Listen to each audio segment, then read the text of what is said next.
Hello students, UPSC prelims 2026 కోసం economy నుంచి repeated themes మనం డిస్కస్ చేస్తున్నాం.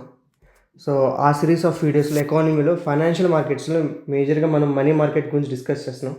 సో మనీ మార్కెట్ సంబంధించి లాస్ట్ వీడియోలో మనం already base and means advances గురించి చదువుకున్నాం. దాని కంటిన్యూషన్లో ఈ వీడియోలో మనం commercial papers and certificate of deposits గురించి మనం మాట్లాడుకుందాం. మీకు చెప్పుకున్నాం, మనం మనీ మార్కెట్లో 3 టైప్స్ ఆఫ్ పీపుల్ మనీ కోసం, వర్కింగ్ క్యాపిటల్ కోసం చూస్తారు. ఎవరు? Government, second corporates, 3 banks. ఇవన్నీ కూడా వర్కింగ్ క్యాపిటల్ కోసం చూస్తాయి. సో గవర్నమెంట్కి ఏమైతే ఇన్స్ట్రుమెంట్ యూస్ చేసి వర్కింగ్ క్యాపిటల్ తీసుకుంటే ఆ మూడింటి గురించి మాట్లాడుకున్నాం. ఏంటి ఆ మూడు? Cash management bills, treasury bills and base and means advances. So ఇది కంప్లీట్ అయింది గవర్నమెంట్ గురించి. మనం బ్యాంక్స్ గురించి వచ్చేసి అంతకుముందు కాల్ మనీ, నోటీస్ మనీ గురించి చెప్పుకున్నాం. అండ్ ఇంకోటి వచ్చేసి సర్టిఫికేట్ ఆఫ్ డిపాజిట్స్, అది ఈ వీడియోలో చెప్పుకుందాం. అండ్ కార్పొరేట్స్ వచ్చేసి మేజర్గా ఏది యూస్ చేస్తాయి అంటే కమర్షియల్ పేపర్స్ యూస్ చేస్తాయి అన్నమాట, సిపి. ఈ కమర్షియల్ పేపర్స్ ఇప్పుడు మనం డిస్కస్ చేస్తున్నాం. ఓకేనా? కమర్షియల్ పేపర్ అంటే ఏంటి? ఇక్కడ ఏవైతే నేను హైలైట్ చేశానో అవన్నీ ఇంపార్టెంట్ కీవర్డ్స్ అండి. Based on that you can easily eliminate answers or questions in the prelims. Okay, they are the unsecured short term money market instruments. Okay, UPSC questions ఎలా అడుగుతున్నాడు? Which of the following is the money market instrument అని అడుగుతాను. అంత సింపుల్గా అడుగుతున్నాడు. Maybe ఈసారి అలా అడగకపోయినా ఒక స్టెప్ ముందుకెళ్ళినా సరే, because of studying these things you are ready to answer. Okay, they are unsecured అని ఎందుకు అంటున్నారు? Because collateral is not provided in the process of raising money through the issue of commercial paper. Because commercial paper అంటే ఒక promissory note అన్నమాట. Okay, ఇక్కడ చూడండి, it is an unsecured promissory note usually in dematerialised form rated by the SEBI register rating agency. Okay, దానికంటే collateral ఏమీ ఉండదన్నమాట, అందుకే దాన్ని అన్సెక్యూర్డ్ అంటారు. ఓకే, మరి అన్సెక్యూర్డ్ అంటే మరి లోన్స్ ఎలా రైజ్ చేస్తారని మీకు డౌట్ రావచ్చు. సో అందరూ రైజ్ చేయలేరు corporates, because issued by the highly rated corporates and financial institutions in India. Okay, ఎవరైతే హైలీ రేటెడ్ ఉంటాయో, సెబీ రిజిస్టర్ రేటింగ్ ఏజెన్సీస్ ఉంటాయో, వాటి ద్వారా హైలీ రేటెడ్ కార్పొరేట్స్ ఏవైతే ఉంటాయో అవి మాత్రమే రైజ్ చేయగలం అనమాట. ఎందుకు రైజ్ చేస్తున్నాం? Working capital. ఇది ఇంపార్టెంట్ అనమాట. ఓర్ ఇక్కడ ఏమంటే లాంగ్ టర్మ్ ఇన్ఫ్రాస్ట్రక్చర్ డెవలప్మెంట్ కోసం రైజ్ చేస్తున్నారని చెప్పి ట్విస్ట్ చేయొచ్చు. That's a wrong statement. Okay, it is only for working capital. Okay, temporary requirements. Okay, it is a promissory note. And another విషయం మనం ఇక్కడ తెలుసుకోవాల్సింది ఏంటంటే ఇంట్రెస్ట్ ఏంటి? బికాజ్ ఏ ఇన్స్ట్రుమెంట్స్లో మనం మేజర్ తెలుసుకోవాల్సింది దాని టెన్యూర్ ఏంటి, దానికి ఉండే ఇంట్రెస్ట్ ఏంటి, అది షార్ట్ టర్మా లాంగ్ టర్మా, అది వర్కింగ్ క్యాపిటల్ కోసమా లేకపోతే లాంగ్ టర్మ్ ఇన్ఫ్రాస్ట్రక్చర్ ఫైనాన్షియల్ కోసమా. సో ఇదే అనమాట మేజర్గా మనం అన్నింటిలో తెలుసుకోవాల్సింది. ఇక్కడ ఏమి చూడు, ఇష్యూ అయితే డిస్కౌంట్ అంటే జీరో కూపన్ రేట్. అగైన్ ఇది కూడా చాలా important. To face value with maturities of 7 days to 1 year. Again 1 year ఎందుకంటే because all these are the money market instruments. Money market instruments అంటే మనకి less than 1 year maturity, requiring a minimum credit rating. ఇప్పుడు చెప్పుకున్నాం కదా, proper credit rating అనేది ఉండాలి, minimum A3 ఉండాలి అన్నట్టు చెప్తుంది ఇక్కడ. బట్ ఇది అడగకపోవచ్చు అంత. మినిమం ఇన్వెస్ట్మెంట్ ఆఫ్ 5 lakhs, ఇది గుర్తుపెట్టుకోండి. నౌ ఇష్యూర్ ఎలిజిబిలిటీ, ఎవరెవరు దీన్ని ఇష్యూ చేయొచ్చు? కార్పొరేట్స్ ఇష్యూ చేయొచ్చు, primary dealers or financial institutions with a specific minimum tangible worth of 4 crore. Okay, and again ఇది గుర్తుపెట్టుకుని but I think these things are not asked by the UPSC. Okay, ఇది important. Structure unsecured promissory note, dematerialised form, SEBI register rating agencies, maturity 7 days to 1 year. దాని purpose ఏంటి? To meet short term liabilities. Short term liabilities అంటే working capital. Working capital అంటే ఏంటి? So రెగ్యులర్గా వాళ్ళకి salaries ఇవ్వడం కానీ, రెగ్యులర్గా ఏదైనా ఇన్పుట్స్ కొనాలన్నా, సో అది ఒక కార్పొరేట్స్ ఇన్పుట్స్ ఏమైనా తీసుకోవాలన్నా అలాంటివి. ఓకేనా?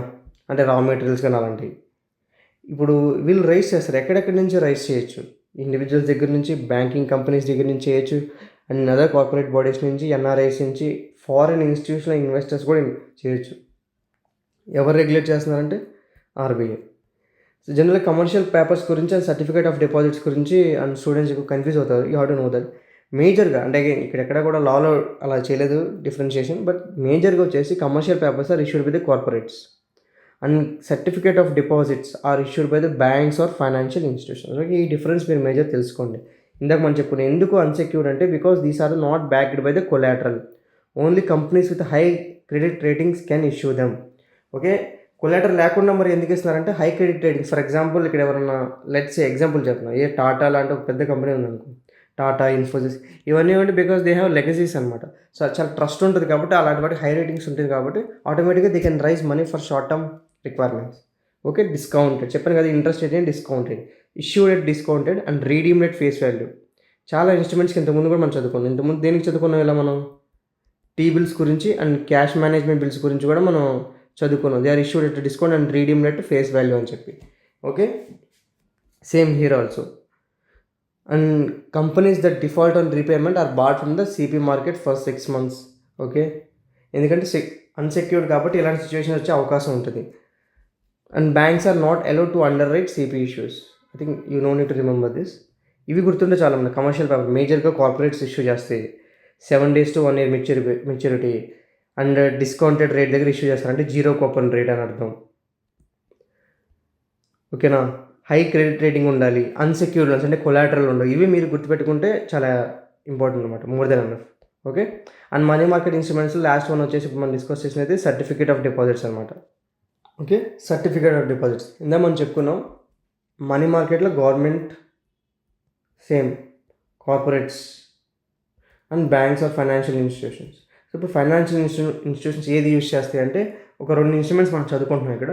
ఒకటి కాల్ మనీ, ఇది అంతకుముందు మనం ఫస్ట్ వీడియోలో మాట్లాడుకున్నాం మనం. So another instruments they use was certificate of deposits. Financial institutions అంటే బ్యాంక్స్ లైక్ దట్.